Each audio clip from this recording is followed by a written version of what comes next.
la ilaha Sayyidina ya Rasulullah la ilaha la ilaha la ilaha. Le président a rencontré hier le syndicat des pharmaciens privés, mais aussi l'ordre des pharmaciens. Et ça a été effectivement une audience très importante, parce que vous savez que dans le système de santé, le médicament doit être effectivement au centre.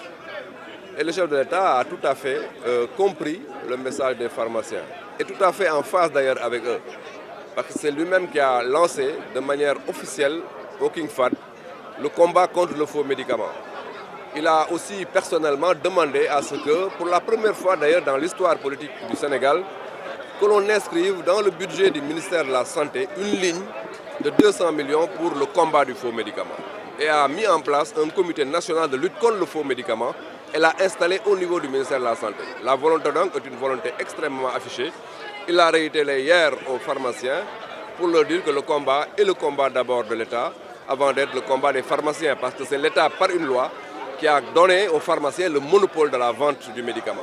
Donc nous ne pouvons pas mettre en place un dispositif et l'affaiblir. Le chef de l'État est le premier combattant de la lutte contre le faux médicament. Au-delà maintenant, on a traité bien d'autres questions. Et parmi ces questions, il y a au centre ce qu'on appelle la convention Médicrime. La convention Médicrime, c'est une convention qui vise à criminaliser donc, la vente du faux médicament et l'utilisation de faux médicaments dans le monde. Cette convention-là est une convention internationale qui est ratifiée par un certain nombre de pays, et le chef de l'État nous a instruit de prendre toutes les dispositions pour, avec le ministère des Affaires étrangères, étudier les voies et moyens pour que le Sénégal puisse mettre en place la ratification de la convention Médicrime. Je crois que cette question-là n'a pas été fondamentalement, c'est le fait générateur. Mais très rapidement, les pharmaciens ont compris les conditions effectivement donc, qui ont occasionné cette grâce. Nous n'avons pas ici effectivement à développer outre mesure là-dessus. Ce qui est important, c'est qu'il y a un fait générateur. On a compris hier ce qu'il a occasionné, et finalement donc, on passe à autre chose.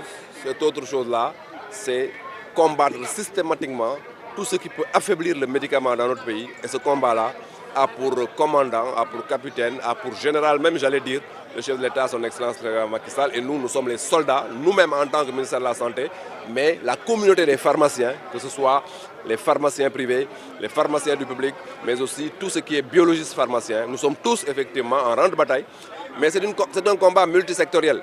La douane, effectivement, a un rôle extrêmement important à jouer là-dessus, et le chef de l'État a donné des instructions à cet effet. Le ministère du Commerce a un rôle extrêmement important à jouer, mais il faut sensibiliser les populations.